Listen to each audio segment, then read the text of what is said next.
Welcome to the Netflix journey, and welcome to AKAPAD's Audio Audacity podcast. I'll tell you one of the hardest things when I do these themed runs. It's all this stuff just wants to come out whenever I do a themed run.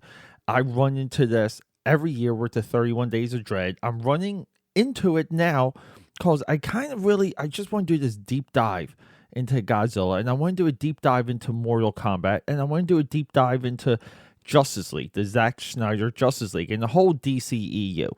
But we're committed to long form film discussion, and since the Academy Awards don't mean squat right now, since any film award means nothing, cause Wokeyhood has destroyed narrative storytelling for multiple generations, we're looking into the past. So here we go. Netflix, probably the best film studio right now, pound for pound, on in the game, on the Monopoly board. We're talking right now Project Power. Jamie Foxx. No one even knows about this movie. It's fantastic. Can we get into it?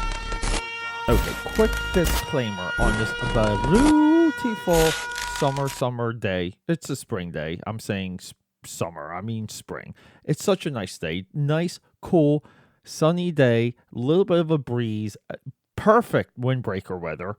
Because we all want to know what days are perfect windbreaker. Because I don't know about you, I'm always confused when exactly to wear a windbreaker. It just drives me nuts. But yeah, so when I say wokeyhood, look, politics has always been a part of Hollywood. Now, there's times where you kind of got both sides. And there's a lot of fantastic movies where you got both sides, the middle, the up, down, the center, the reverse center, opposite of center. Yeah, like you kind of get it all. Not anymore.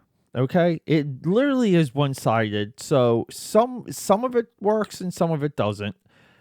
It's really hard for me to get into anything that the Academy nominates and pushes because year after year, I give myself the benefit of the doubt and I jump into it and I say, all right, here we go.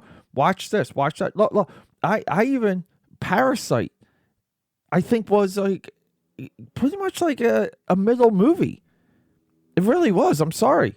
Parasite's a middle movie. There, I said it. Joker should have won. Joker was the clear, easy victory.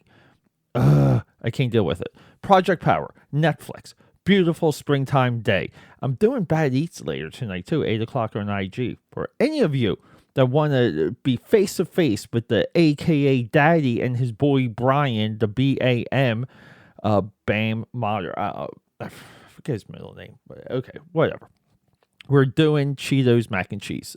So what brought me to say Netflix is the greatest film studio today? Because they're like, Pete, what about Disney? Like, like Disney's not really that woke or whatever. It has nothing to do with it. I think pound for pound, Netflix is developing new properties at an exponential rate. Okay. And Disney's not. Disney never could develop male properties. Okay. They did wonders. I mean, they stumbled onto a beautiful gold mine, mining existing content, repackaging the old, moving it forward with the princesses. So once the Disney princesses became a thing, because again, history wasn't built in one day. The world just didn't exist. The world was built. At one time, the princesses were nothing. Okay, they just didn't exist. They weren't a thing. And then Disney's like a company, and they're like, well, we have to do this with the boys, and they tried so hard to bring in their own male franchise, like these like young male shows or like all this stuff, okay? And they couldn't do it, so they had to go into mergers and acquisitions and absorb the male content, Marvel, Star Wars, the Fox library, and to me, it's not as original, experimental. I mean, technically, even Pixar, like they absorb Pixar because they cannot produce that content. It's a complete blow. I mean, it's a wonderful Genius business decision. Like when it comes to making deals, it's beautiful.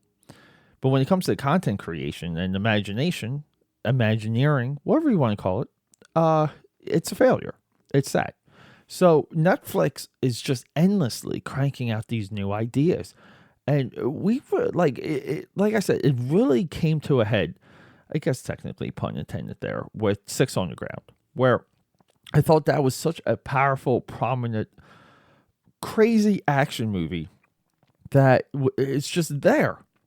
And it costs a ton of money. And it's got the best people in Hollywood working on it. And so at that point, it really transformed my lens. Thank you, Michael Bay. And I went back into a lot of these movies with just this, it was almost like a fever haze to jump into the new, to know exactly what some of these beats were, to realize what was happening before me. I said this before, and I will tell you all again. And thank you all for joining me. Subscribe, support, leave a comment, promote this podcast because we're growing. The AKAPAD Army is coming for you. Look, I said this before. DreamWorks did it. Now Netflix is doing it. I just think Netflix, the level that Netflix is doing it, and the variety just completely destroys the power of SKG, Spielberg, Katzenberg, and Griffin for DreamWorks. DreamWorks was a experiment that was able to get sold to Paramount. I guess that's good. Maybe that's a success. But, I look back at Gladiator, American Beauty, they're Oscar runners. And dude, I love Peacemaker. I love Deep Impact. Some of their popcorny, a little bit more intelligent movies, I'll say, because they were in contrast to the rest of Hollywood. They're blockbusters. Look, everyone, Netflix is doing it.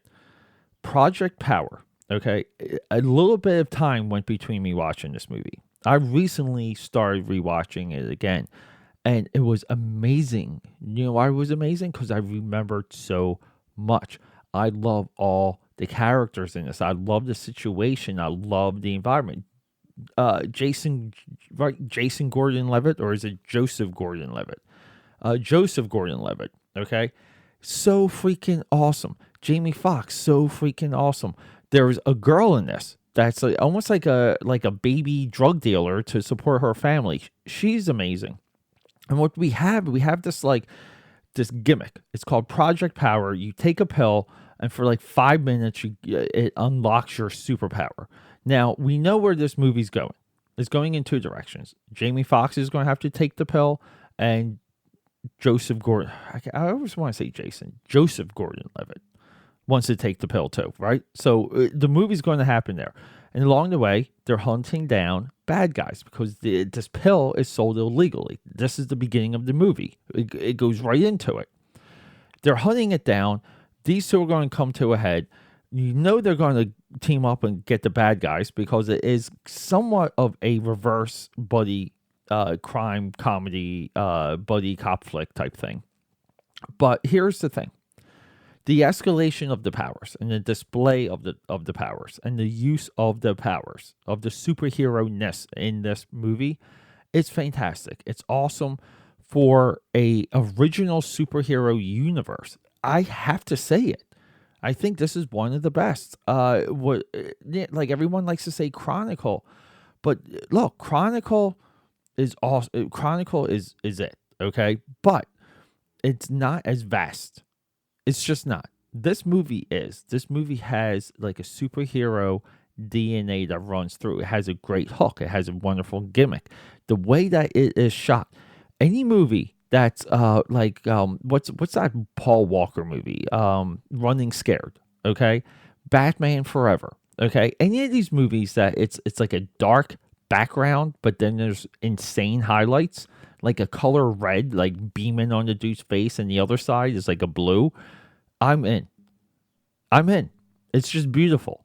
Okay, and this is a part of what makes the film going experience different than, I don't know, obsessively sitting your ass down on the couch, pathetically binge watching something. When you watch a movie, you're falling into a experience. You're getting into a idea. Okay. And after that, you're done. You can get on with your fucking life. You can't do that when you binge watch. And usually these TV shows fall apart all too soon. I'm done hearing about this golden age of serialized entertainment. I think we're in the golden age of like almost like one and done seasons. How about that? Most of these seasons, like Dexter, genius first season. You get into season 2, it's no. You get into season 4, maybe like the Trinity Killer, maybe. It's still garbage though. It's still garbage. You get okay. Breaking Bad maybe is the only exception. Better Call Saul, maybe the only exception. It's hard to even get that far into Better Call Saul because it is a little bit of the same thing. And that's the nature of a TV show, to give you the same thing, to keep you coming back. But the movies commit, and this movie does exactly that. It swings for the fences and it pops that mother effer right over the fence. Okay? Now, it's not Fenway Park Green Monster home run. It's not. On the windy night, it's not. But, it's pretty good. Okay? So, we're doing superheroes. Okay? We got Project Power. We could be heroes, and we do have Thunder Force. Because here's the crazy thing, everyone. I don't care. I don't care what heat these people bring against the movie. Okay, it's hateful on like everywhere. Every angle around Thunder Force is hateful. Every angle around Ghostbusters 2016 is hateful. Am I guilty of that? I am. Not anymore. I'm going into Thunder Force eyes wide open. Because I literally love Melissa McCarthy. She was in one drama, like Will You Remember My Name? I think it's the name of it. Fantastic. I think she was nominated for an Oscar for that. She probably should have won. But we're doing superheroes, and then we're going to go into sci-fi. Now, technically, I classify sci-fi as superhero or superhero as sci-fi. Okay, but we're going to do Spectral. We're going to do the George Clooney Moon one. I always forget the name of that one. But we're going to go by threes for a little bit. We're going to hit comedies, then we're going to hit dramas. Roma, Mel, Mech, the the one, oh my God, brain fart there. The one that was just nominated. We're watching that one too, okay? So we're having a lot of fun with Netflix. This movie is a straight up recommendation. Really nice shout outs. Okay, I gotta give a shout out to Henry Jost, Ariel Schulman. These are our directors. Written by Madison Tomlin. Do I have to go into Madison Tomlin? Filmography, writer, Project Power, first movie. Holy shit. Madison's a genius. Little Fish is coming out in 2021. Mother Android's coming out in 2021. That's in post-production. Uncredited for The Batman. Interesting. Let's get into our directors real quick, okay? Henry Joost, right? It's Joost, not Joust. Yes, he is connected with Catfish. So he's one of the Catfish guys from the, also directed two great movies too, Nerve and Viral. Nerve, completely love, and Viral's really good too. So I like this guy. I love, again, being involved with Catfish. Bang, dude! Like you're batting 1,000. So let's, I guess who's that one weird guy? The one weird guy. It reminds me he's like neighbors with Jared from the from Subway. That's the guy behind the host of Catfish. I just don't trust that guy. Project Power, $85.1 million. That's the budget. It's for the year. I think it was top 10, top 12 Netflix streamed movies. That's a disservice. So let's rock and roll. Let's all support Project Power. It is a superhero franchise. It's a superhero monolith. One of the best superhero universes I've seen. Best spins, best angles that I've seen put onto film or even comic in a long time. Sorry, boys. Sorry, Invincible. Not that interested. Rocking and rolling. Period to look at here. Signing out tomorrow, because we're pushing day by day here. But next episode, I'll say, We Could Be Heroes, directed by Robert Rodriguez. It's the sequel, somewhat sequel, spiritual sequel because we're reusing some of the same characters, Shark Boy and Lava Girl. I know you were waiting for that movie to get a sequel. Okay, I agree. None of us were. Rocking and rolling. People, everyone. Uzi Susie. It's on Etsy. Check it out. Hit my website, akapad.com. It's exploding. Find me on social media, AKAPad or AKAPad69. I'm everywhere. You can just Google. You can Google me. You'll find me. I love you, and rock and roll.